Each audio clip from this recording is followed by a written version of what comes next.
दोस्तों शादी एक मजाक है, एक खेल है, इंसान के जीवन एक मजाक है। अभी रीसेंट एक केस में सोनम और राजा रघुवंशी के केस में हमें ये चीज़ समझ में आती है कि इंसान का जब मर्जी में आता है इंसान शादी कर लेता है, जब मर्जी में आता है मर्डर कर देता है। आपको कोई चीज़ पसंद नहीं है, कुछ कहना, लड़ाई झगड़े करने तक तो बातें सीमित थी, मार डालना, किसी की जान ले लेना, क्या ये सही है? इस वीडियो में मैं इस केस की इन्फॉर्मेशन आपको नहीं देने वाली हूँ क्योंकि सारे न्यूज़ चैनल्स में ये इन्फॉर्मेशन है और ये चैनल उस चीज़ के लिए नहीं बनाए। पर मैं आपको बताने वाली हूँ 10 ऐसी चीज़ें जो आप इस केस से सीख सकते हो, जो आपके बच्चे, समाज, आपकी खुद की अगर शादी होने वाली है तो आपके लिए और आपके रिलेटिव्स, आपके फ्रेंड्स, आपके नियर एंड डियर वंस के लिए बहुत इंपॉर्टेंट है। क्योंकि कई बार हम न्यूज़ पे इतना फोकस करते हैं, उसके रियलिटी चेक्स और उनकी बुराइयाँ, क्रिटिसिज्म, ये नहीं करना था, वो नहीं करना था, फोकस करते हैं कि we miss the real lessons. That is why I made this video urgently today to let you know these 10 relationship, behavioral and psychological facts that we can learn from this case and bring the change in the society. Video को ज़रूर and तक देखना और अपने ढेर सारे friends और सबसे शेयर करना, ये बहुत इंपॉर्टेंट वीडियो होने वाला है। सबसे पहला, it's really difficult to know a person in an arrange marriage setup. So what do we do if it is difficult? See, अभी आप समझो कि अरेंज मैरिज सेटअप में या आप मैट्रिमोनी साइट से अगर कोई पार्टनर को आप चुनते हो तो उस सेटअप में आप जस्ट रिफ्लेक्ट करो कि आप किस टाइप के क्वेश्चंस पूछते हो, आपकी हॉबीज़ क्या हैं, आपको क्या पसंद है, ये वो। But now you need to go little more in depth. आपको इमोशनल क्वेश्चंस पूछने हैं, क्या चीज़ आपको स्ट्रेस देती है, किन चीज़ों को आप बेयर नहीं कर पाते हो, किन चीज़ों पे आपको सबसे ज़्यादा गुस्सा आता है, and what is your take about money in the future. अगर लाइफ में ऐसा हो जाए तो आप क्या करोगे?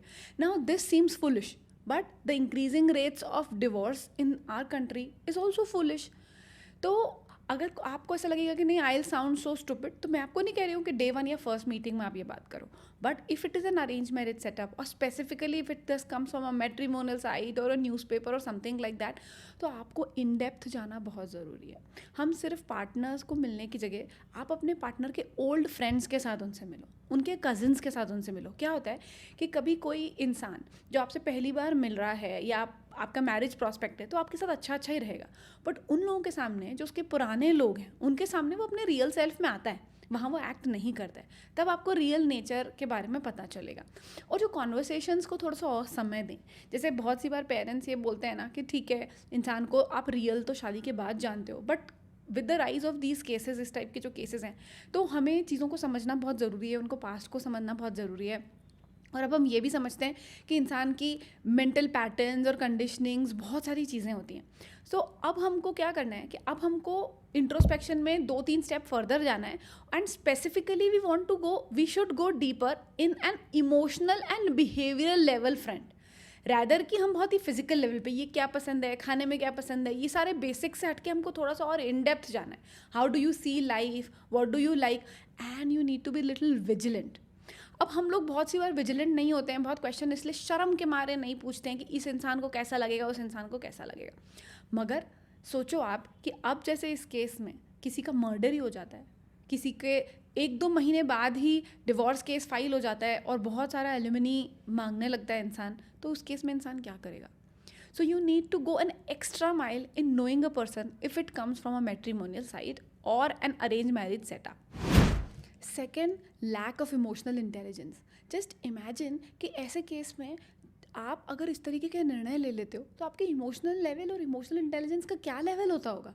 आप अपने इमोशंस मैनेज नहीं कर पाए, आपके पास एनालिटिकल स्किल्स नहीं हैं, आप सामने वाले के इमोशंस नहीं समझ पाए। So it's so important to teach emotional intelligence to teens and young adults these days. And you are a person who's about to get married, आपको इमोशंस को समझना, अपने इमोशंस और सामने वाले के इमोशंस को समझना बहुत ज़रूरी है। क्योंकि हम हमारे जितने भी निर्णय लेते हैं, अभी आपका कोई भी जीवन का गोल उठा लो, if you have a goal of buying a car, it's actually not a goal of buying a car, it's a goal of getting the emotion that you will feel once you buy that car. So हम सारी चीज़ें emotions पे driven होते हैं, तो हमको हमारे emotions को, उनके परिणामों को समझना बहुत ज़रूरी है। और ये पेरेंट्स का और अडल्ट्स का एक बहुत बड़ा रोल है आने वाले फ्यूचर और सोसाइटी के प्रति कि वो बच्चों को इमोशनली इंटेलिजेंट तैयार करें और उनकी डिसीजन मेकिंग स्किल पे काम करें, ताकि जीवन में कोई भी निर्णय वो इम्पल्सिव न लें, रैदर वो पॉज लेके इमोशंस को एनालाइज करके ठहर के सोच समझ के निर्णय लेने की क्षमता डेवलप करें। Third is this is a flow of hormones. हमारे हार्मोन्स को, हमारे इमोशंस को, ये सारी सिचुएशंस जब हमारे जीवन में कोई आती हैं तो हम ऑब्सेशन के अंदर ना हाईजैक हो जाते हैं।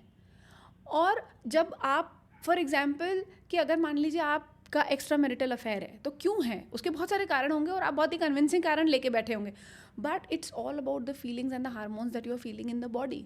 अगर कोई टाइम पे आपको कोई एक ऑक्सीटोसिन रश मिलता है, आपको डोपामिन रश मिलता है, तो आपका ब्रेन हाईजैक हो जाता है, आप डिसीजन सही नहीं लेते हो और आप बहते चले जाते हो उस चीज़ में। So you have to be aware enough कि ये कोई भी निर्णय अगर मैं ले रहा हूँ, ले रही हूँ, तो उसके पीछे उसके क्या परिणाम हो सकते हैं।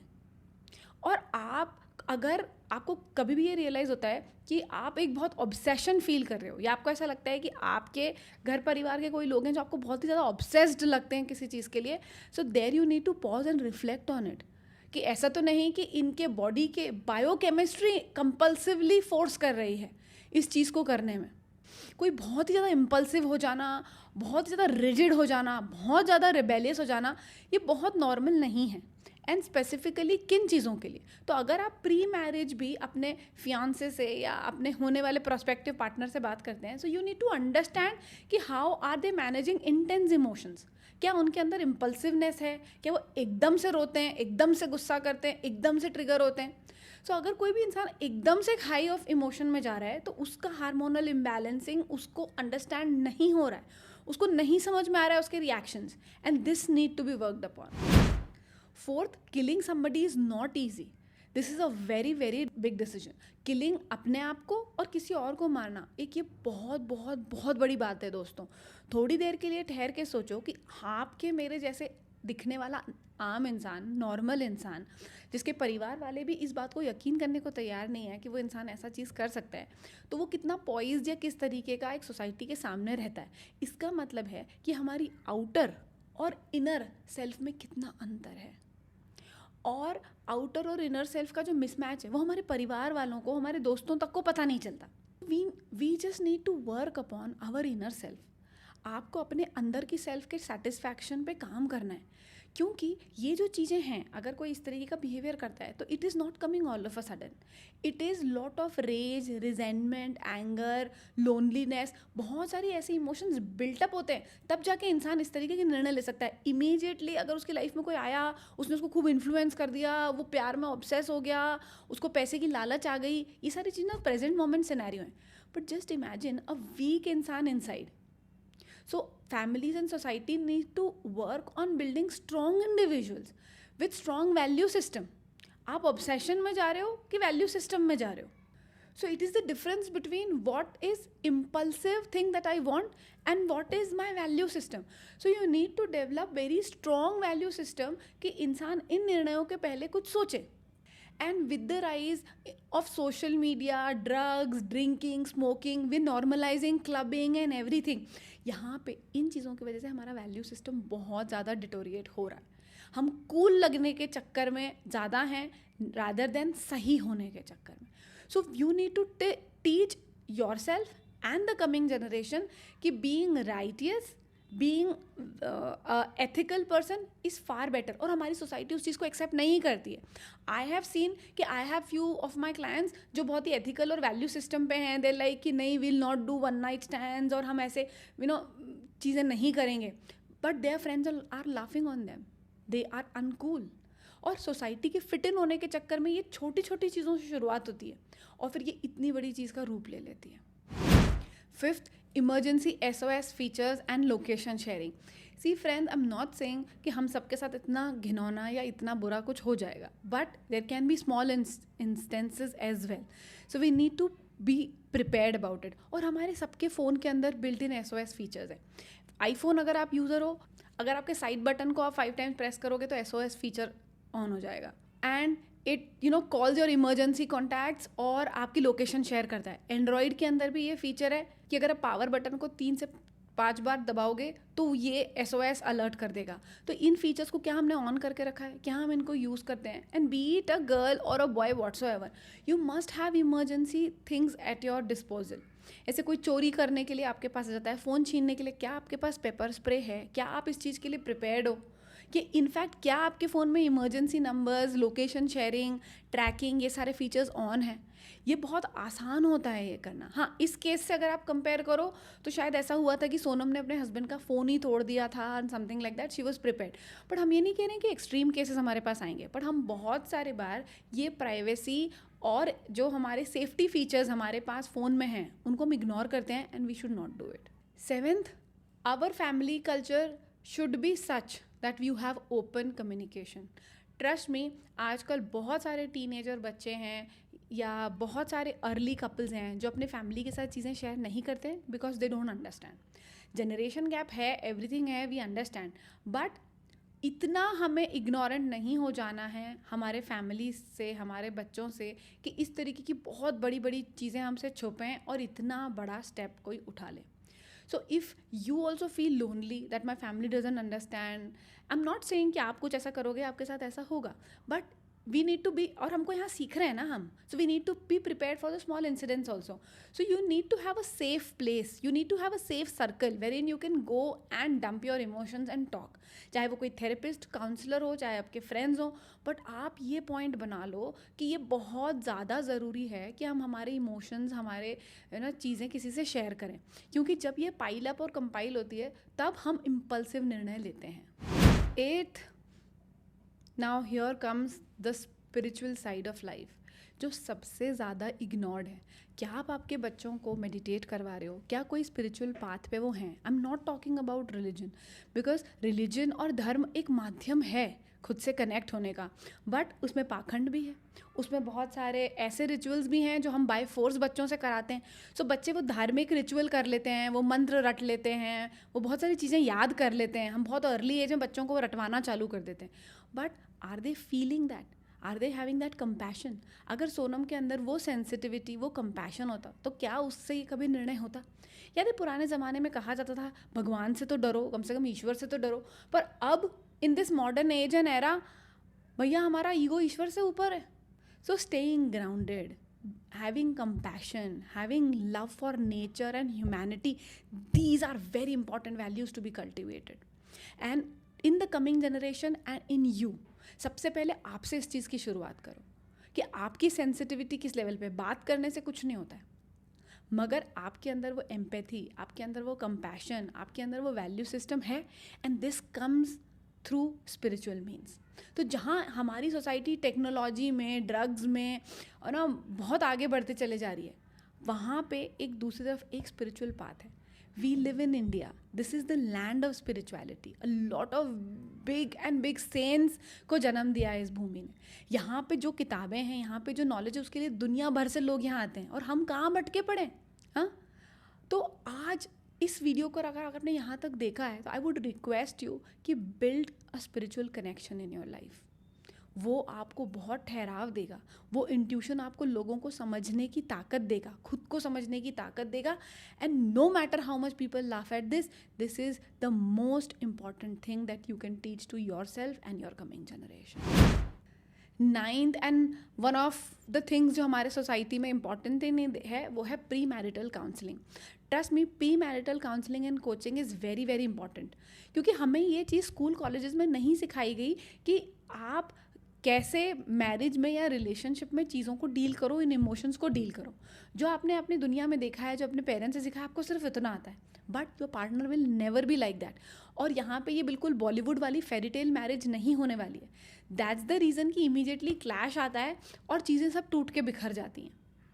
तो इसके लिए शादी के जो आप वेडिंग के प्रिपरेशन करते हो, आपके ड्रेसेस लेने के लिए और लहंगाज एंड वेन्यू को सजाने के लिए जब इतना पैसा और टाइम देते हो, एनर्जी देते हो, so why not prep yourself up before entering in one of the biggest institutions of your life, that's marriage.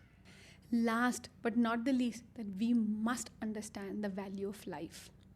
हम बहुत सारी मटीरियलिस्टिक चीज़ों के पीछे जीवन की कोर वैल्यूज़ को भूल चुके हैं। Mental peace, stability, happiness, Joy, ये कहाँ है? जब हमारी लाइफ में बहुत बड़ा सेटबैक आता है तब हम ढूंढना चालू करते हैं इन चीज़ों को। या अगर हम ये कर रहे होते हैं तो बहुत सारी बार सुनने में आता है कि यार ये चीज़ आप रिटायर होने के बाद करने की चीज़ें हैं। No, life has to be lived in this moment. Life कितनी फ्रेजाइल है ये तो कोरोना से अभी तक हम लोग बहुत बार जान चुके हैं.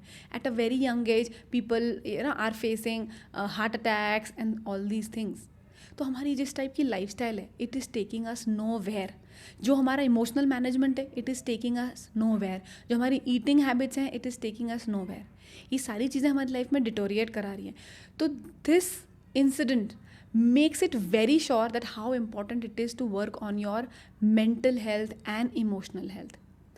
So the biggest investment that should be done is here. आप कर ही किस ले रहे हो?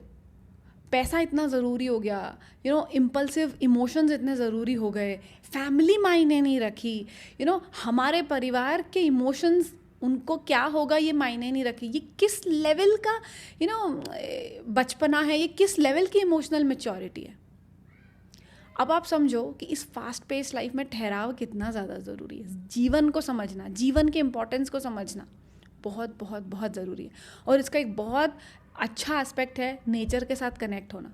आज मैं देखती हूँ कि कितने पेरेंट्स हैं जो छोटे बच्चों को नेचर से कनेक्ट करने में स्पेशली टाइम देते हैं. They send to this class that class, math सीख लो, इंग्लिश सीख लो, ये वाले स्किल्स सीख लो, फॉरेन लैंग्वेजेस सीख लो. But are you really asking your kids to spend time in nature? This might sound really weird and silly, but this is very important. We are nature. We are part of nature. All these incidents happen because we are disconnected to our own self. We are disconnected from nature and we are so egocentric that we don't think about anybody else. What kind of generation are we giving rise to? This video, I believe, should be an eye opener. मैं बहुत ज़्यादा facts और details and statistics आपको नहीं बताना चाहती थी, but I just wanted to bring to your notice these 10 things that may sound really common and silly, but are you following that. और ये एक दो चीज़ें कहाँ हमें जीवन में ले जाती हैं उसका परिणाम हमारे सामने. तो ये इंसिडेंट को हमको सोचने पे मजबूर करना चाहिए. और इन सारी चीज़ों पे आप प्लीज़ रिफ्लेक्ट करिए. इस वीडियो को आप ज़्यादा से ज़्यादा लोगों के साथ शेयर करो ताकि अगर इसमें से कोई एक दो चीज़ भी हमने इमीडिएटली अपना ली तो हमारे जीवन में, सोसाइटी में बहुत सारा चेंज चालू हो जाएगा. And if you have not subscribe to my channel, do consider subscribing because मैं इस तरीके की पावरफुल और पोर्टेबल एडवाइस आपके लिए लेके आती रहती हूँ. Thank you so much for watching.